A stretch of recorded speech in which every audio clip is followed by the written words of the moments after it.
Hello everyone, welcome in the 9th standard online study.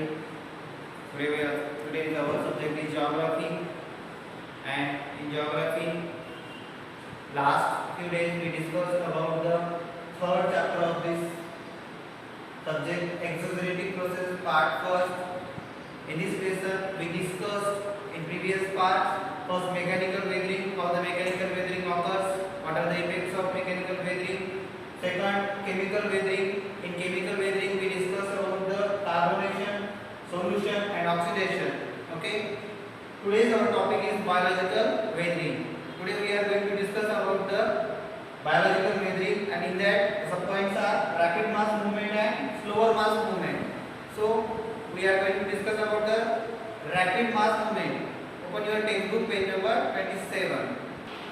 So biological weathering क्या है? Biological weathering अब देखेंगे। अब besides mechanical and chemical weathering, जो पहले हमने मैकेनिकल एंड केमिकल वेदरिंग देखा, biological factors are also responsible for weathering of rocks. Have you visited any fort? आप कभी किसी फोर्ट पे या अगर पुराना अगर मंदिर हो तो यहाँ पर आप कभी गए हो? Have you seen trees growing on their minarets? जो उसकी दीवारें रहती है बड़ी बड़ी, जिसको हम तटबंदी बोलते हैं, मिनरेट्स, तो उसके बीच में से पत्थर में से कोई ना कोई भी प्लांट निकलता है, ट्री निकलती है। You also must have seen pieces of rocks getting separated because of the roots of the trees. As the roots grow bigger they create tension in the rocks and starts breaking them. See figure 3.8 देखो यहाँ पर। अब ये पुराना एक मंदिर है और इस मंदिर के बीचों बीच में से कोई तो भी ऐसा छोटा सा प्लांट निकल के बाद में बड़ा हो गया, और बड़ा होने के बाद इसके रूट्स फैल गए। This are the roots. और ये रूट्स फैलने की वजह से जो कुछ भी यहाँ पर रॉक्स थे, उनके रॉक्स के बीच में क्या हो गया, एक टेंशन क्रिएट हो गया, और ऑटोमेटिकली ये रॉक क्या हो गए, ब्रेक हो गए। आप देख सकते हो, बहुत बार आपने देखा भी है। बहुत सारे पुराने मंदिर में आप अगर गए हो तो उसमें बीचों बीच मंदिर में कोई तो भी पेड़ उगता है, नहीं तो अपने फोर्ट में तो ऑलरेडी देखा ही है। सो इसको क्या कहा गया है? Biological weathering. Next, ants make large anthills. Rat, mice, rabbits and other worms and insects makes burrows in the ground. These animals are called burrowing animals. बहुत सारे एनिमल्स भी ऐसे रहते हैं, जैसे कि आप देखते हो रैट, माइस, रैबिट, ये क्या करते हैं, जमीन के अंदर घर बनाकर रहते हैं। Because of their activity weathering of rocks occur. Beside these algae, moss, lichen, other flora etc. grow in the rocks. They also help in weathering. जो कुछ भी एनिमल्स रहते हैं, पत्थर के कोई नीचे रहता है, कोई पत्थर के बीच में भी होल गिराकर उसके अंदर रहते हैं, तो इसके थ्रू भी क्या होते हैं, मैकेनिकल वेदरिंग होते हैं। तो एक लाइकेन का यहाँ पर हमें एग्जांपल दिया है फिगर 3.9 में। So it is the lichen plant and it occurs on rocks. बराबर है, रॉक के ऊपर हमें, जिसे हम क्या बोलते हैं, दगड़ी फूल कहते हैं, तो मराठी में इसको दगड़ फूल कहते हैं। तो ये भी पत्थर के ऊपर निकलता है। ठीक है, अब इसमें हम देखेंगे कि मास मूवमेंट्स, मास वेस्टिंग क्या है। The weather rock material starts moving along the slope due to the gravity and accumulate near the foothill और द जेंटल स्लोप। अब बड़े से अगर कोई पर्वत पे गए तो वहाँ पे क्या होता है, ऑटोमेटिकली कौन से पर्वत के क्या होते हैं, जो उसके भी स्लोप्स होते हैं वो जेंटल होते, नहीं तो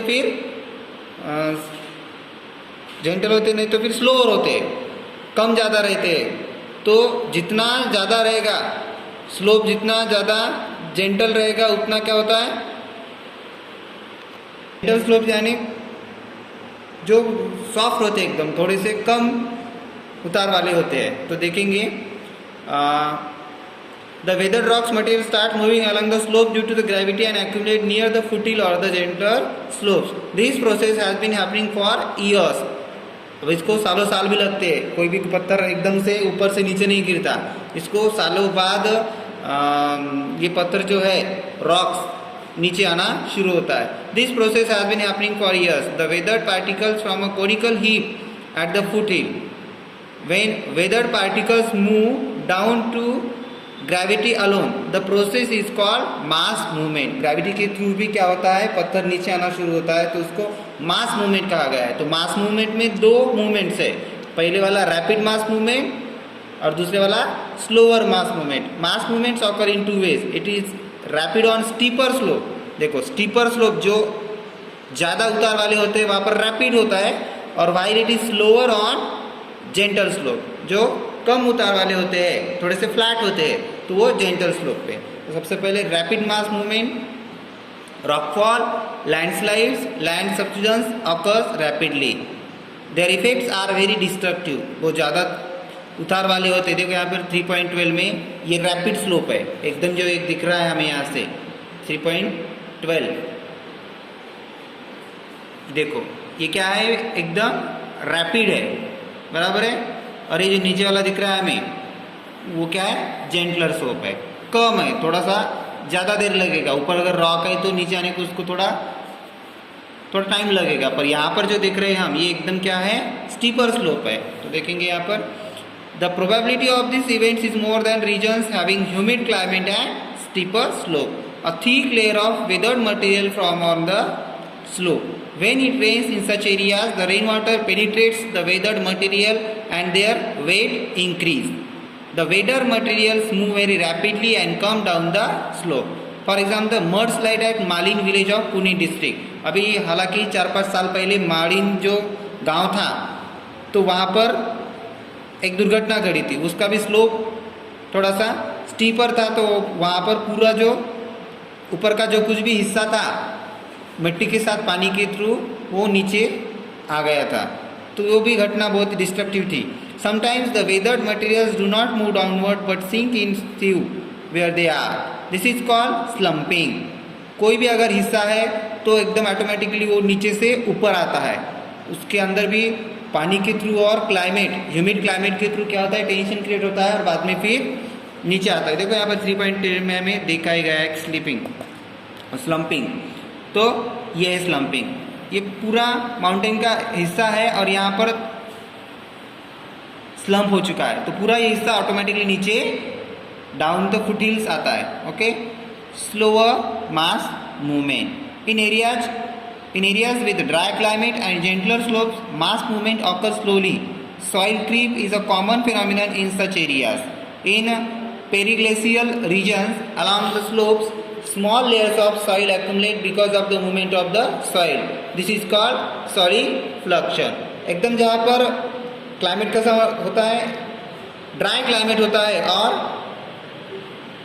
स्लोप जेंटल होते हैं, कि जब देखो यहाँ पर ये फिगर 3.8 इनका जेंटलर है, स्लोप कैसा है, जेंटल है, और क्लाइमेट ड्राई है, तो थोड़ा हम यहाँ पे देखो ऐसे लाइंस दिख रहे हैं, तो ऑटोमेटिक डायरेक्टली नहीं आता है, बहुत दिन बाद ये नीचे आना शुरू होता है, तो इसको सॉलिफ्लक्शन कहा गया है। लास्ट पॉइंट है हमारा इरोजन। इरोजन क्या होता है, like weathering and mass movement, erosion is also an external process. Erosion occurs through various agents: wind, running water, glaciers, sea water and ground water cause erosion. आप देखते हो धूपकाली में बहुत सी हवा छूटती है तो यहाँ की मिट्टी वहाँ जाती है, तो उसको सॉइल इरोजन कहा गया है। पानी भी एक जगह का दूसरे जगह जाता है तो उसको वाटर इरोजन कहा गया है। तो इसके बारे में नेक्स्ट चैप्टर में हम देखेंगे। We will study the agents of erosion and the landforms produced by them in the next lesson. So students, बाकी जो जानकारी है इरोजन के बारे में हम नेक्स्ट चैप्टर में देखेंगे। तो ये हमारा 5वां पार्ट था। इसका जो कुछ भी एक्सरसाइज है आप आपके वर्कबुक में सॉल्व करो। Thank you.